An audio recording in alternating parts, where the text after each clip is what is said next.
So let's say that you've downloaded Blender 5.2 and it's not for you, or you've basically deleted an old version and now you want it back. What you can do is, if you go to the Downloads tab and then looking for previous versions, select previous versions, then you want to go to Download Any Blender, and then just scroll through to the version that you want. So in this case we'll look for Blender 4.3 for example. And then what we've got here is we've got our Linux download option, we've got our Mac OS options, we've got our Windows options.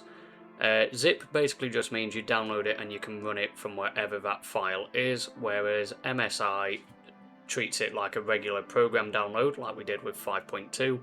So we're going to click that and then let it download.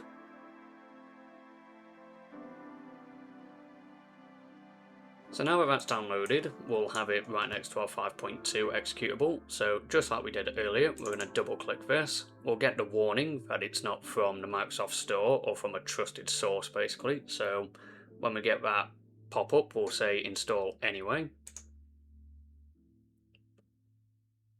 And then what it will do is it will give us a setup wizard again. We'll accept the terms, and then we'll want it installed next to all of our other Blender versions. And then we'll be given another prompt by Windows Security saying, do we want it to make changes to our device? To which we'll click yes. And then it will download and install.